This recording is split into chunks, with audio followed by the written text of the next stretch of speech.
Oke, Assalamualaikum warahmatullahi wabarakatuh. Apa kabar Sobat Forum? Balik lagi ketemu bersama kami dalam program Forum Ngopini, sebuah program editorial yang akan mengantarkan sebuah isu yang tentu saja menjadi pilihan kami dari ruang redaksi Forum Keadilan TV. Bagaimana dengan akhir pekan ini?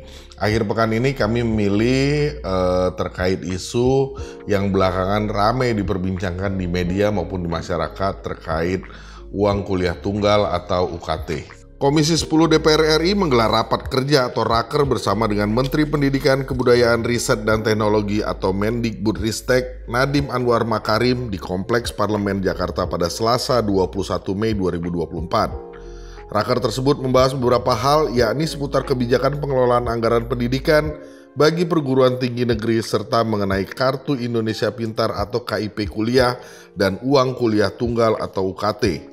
Sebelumnya, ramai diberitakan bahwa beberapa kampus memberikan lompatan biaya UKT yang besar, seperti dari UKT golongan 4 ke golongan 5 dan seterusnya dengan besaran rata-rata 5 hingga 10%. Hal ini pun menjadi polemik hingga terjadi gelombang demonstrasi mahasiswa perguruan tinggi negeri di beberapa daerah. Kemudian, Komisi 10 DPR RI menindaklanjuti permasalahan ini dengan membentuk panitia kerja atau panja pembiayaan pendidikan untuk mengetahui penyebab kenaikan UKT beberapa waktu belakangan ini. Dalam mengawali penjelasannya dalam raker tersebut, Nadiem mengaku bahwa ia mengapresiasi semua masukan dan kritik dari berbagai pihak, terutama dari mahasiswa di Indonesia terkait dengan persoalan naiknya UKT ini. Ia mengaku salut atas perhatian besar dari berbagai pihak mengenai persoalan UKT ini. Nadiem juga memberikan apresiasi kepada perguruan tinggi yang responsif pada kebutuhan mahasiswa, terutama kepada mahasiswa yang berasal dari keluarga yang tergolong tidak mampu secara ekonomi. Ia pun berterima kasih kepada Komisi 10 DPR RI yang sudah menampung aspirasi dari berbagai pihak dan kemudian memberikan kesempatan kepada Kemendikbudristek untuk memberikan penjelasan. Nadiem kemudian menjelaskan soal kenaikan UKT ini. Katanya, peraturan pembiayaan tersebut akan dilakukan secara berjenjang. Artinya, bagi mahasiswa yang punya keluarga lebih mampu, mereka membayar lebih banyak, sedangkan yang tidak mampu membayar lebih sedikit. Selain itu, Nadiem menegaskan bahwa peraturan UKT terbaru hanya berlaku untuk mahasiswa baru, sehingga tidak akan ada perubahan biaya bagi mahasiswa yang tengah menempuh pendidikan di perguruan tinggi. Nadiem juga menegaskan, kenaikan UKT tidak akan berdampak pada mahasiswa yang ekonominya belum memadai. Menurutnya, kemungkinan kenaikan UKT ditujukan bagi keluarga dengan tingkat ekonomi tertinggi. Usai menghadiri rapat dengan Komisi 10, pihak Kemendikbudristek kembali menjelaskan soal kenaikan UKT ini. Direktur Jenderal Pendidikan Tinggi Riset dan Teknologi atau Dirjen Diktiristek Abdul Haris mengungkapkan bahwa dalam penetapan UKT bagi mahasiswa di setiap perguruan tinggi negeri atau PTN berlandaskan pada asas keadilan dan inklusivitas. Asas keadilan, kata Haris, menjadi pertimbangan dalam penetapan besaran UKT sehingga dapat dijangkau oleh semua golongan, baik kalangan kurang mampu maupun mereka yang mampu.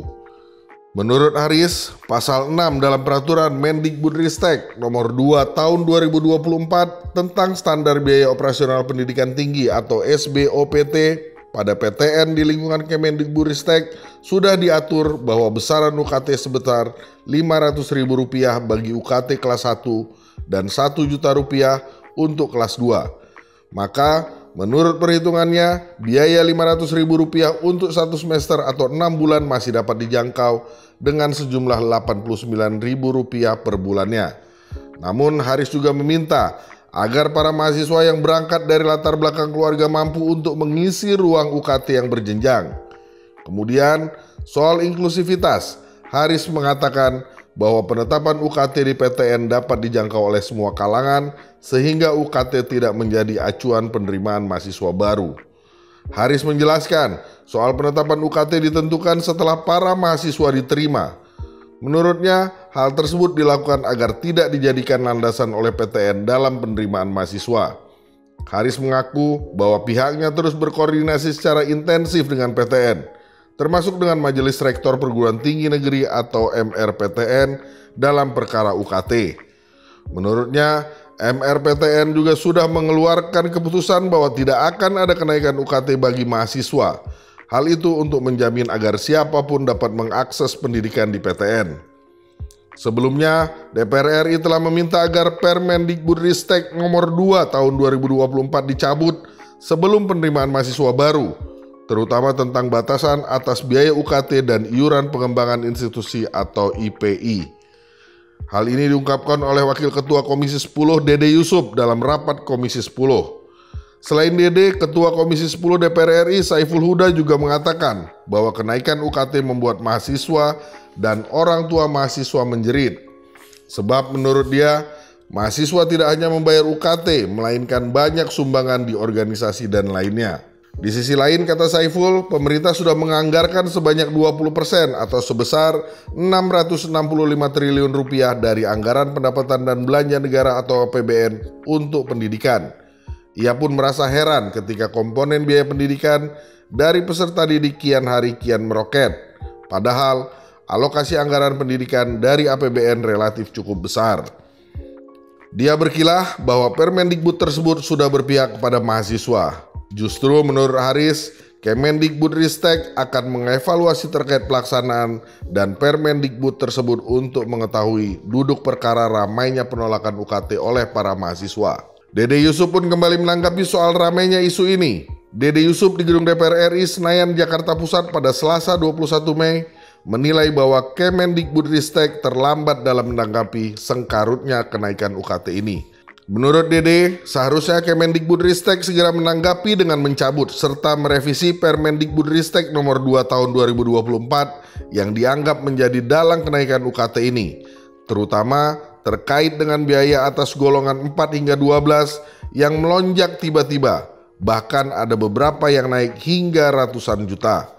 Dede meminta agar Kemendikbudristek dapat mencantumkan batasan atas dari semua kelas UKT sehingga batas atas besaran UKT dapat diketahui secara jelas. Selain itu, dia juga meminta agar evaluasi sudah harus dilakukan sebelum penerimaan mahasiswa baru. Presiden terpilih 2024-2029 Prabowo Subianto pun mengkritik kebijakan kenaikan biaya UKT ini. Menurutnya, universitas negeri tersebut sepertinya memberikan pendidikan gratis kepada seluruh anak muda yang ingin melanjutkan pendidikan. Ia pun mengatakan bahwa seharusnya biaya pendidikan adalah tanggung jawab negara dan seharusnya memang gratis. Tidak hanya pada level pendidikan tinggi, tetapi Menteri Pertahanan ini juga menilai semua sekolah negeri harus memberikan pendidikan gratis bagi masyarakat mulai dari level dasar sampai kuliah. Menurutnya, jika perlu terdapat biaya, sekolah negeri seharusnya menetapkan harga termurah. Prabowo pun berjanji akan bekerja keras untuk dapat mewujudkan pendidikan tinggi gratis saat ia resmi menjadi presiden nanti. Dirinya menyatakan memerlukan kerja keras untuk dapat mencapai hal tersebut. Ia kemudian mengungkit kejadian sebelum 98 yang dimana universitas negeri sangat terjangkau bagi rakyat kecil. Prabowo menyebut bahwa anak petani bisa jadi insinyur dan dokter. Tetapi seiring berjalannya waktu, terjadi pergeseran atau fenomena liberalisasi dan semuanya diserahkan kepada sistem pasar, sedangkan pendidikan untuk rakyat adalah kewajiban negara. Janji Prabowo yang diungkapkan itu sebenarnya memang terdapat dalam janji kampanyenya pada awal Pilpres 2024. Ia mengungkapkan komitmennya untuk berjuang sekuat tenaga menggratiskan semua universitas negeri dan sekolah negeri itu dalam siaran langsung 3 baca pres bicara gagasan pada Mata Najwa On Stage di Yogyakarta yang bekerja sama dengan Universitas Gadjah Mada atau UGM pada Kamis 19 September 2023 lalu. Tak hanya itu, Prabowo juga berjanji untuk memberikan beasiswa kuliah penuh di bidang kedokteran, beasiswa di bidang sains, teknologi, teknik, dan matematika atau STEM, hingga beasiswa S1 hingga S3 bagi anak petani, nelayan, guru, dan juga buruh. Sengkarut permasalahan naiknya UKT di beberapa PTN ini membuat masyarakat khawatir. Bagaimana tidak jika UKT di PTN mengalami kenaikan seperti ini, khususnya bagi mahasiswa baru, impian anak-anak Indonesia yang ingin mengenyam pendidikan lebih tinggi akan pupus dengan begitu mudahnya. Yang membuat masyarakat semakin kebingungan, setiap tahunnya biaya anggaran untuk pendidikan semakin meningkat. Bahkan di tahun 2025 mendatang, Biaya anggaran untuk pendidikan kembali naik hingga 708,2 triliun rupiah, bahkan menyentuh angka 741,7 triliun rupiah. Rencananya anggaran sebesar ini akan digunakan untuk peningkatan gizi anak sekolah, penguatan mutu sekolah, perbaikan sarana prasarana, peningkatan angka partisipasi kasar, PAUD dan perguruan tinggi, peningkatan kualitas tenaga pengajar, hingga penguatan vokasional. Memang pemerintah sendiri akan mendukung janji-janji kampanye Presiden dan Wakil Presiden terpilih 2024-2029 Prabowo Subianto Gibran Rakabuming Raka pada masa jabatan mendatang. Namun jika keresahan masyarakat akan mahalnya biaya pendidikan tetap menghantui dan membuat impian anak Indonesia akan mengenyam pendidikan tinggi harus pupus. Apakah Indonesia Emas 2045 akan benar-benar terwujud? Pemerintahan Prabowo Gibran pun menjadi harapan rakyat Indonesia untuk bisa memperbaiki kekacauan yang terjadi di dunia pendidikan Indonesia saat ini. Sobat Forum, saksikan terus Forum Opini, sebuah program editorial yang akan menemani akhir pekan Anda, tentu saja dari ruang redaksi Forum Keadilan TV. Terima kasih. Assalamualaikum warahmatullahi wabarakatuh.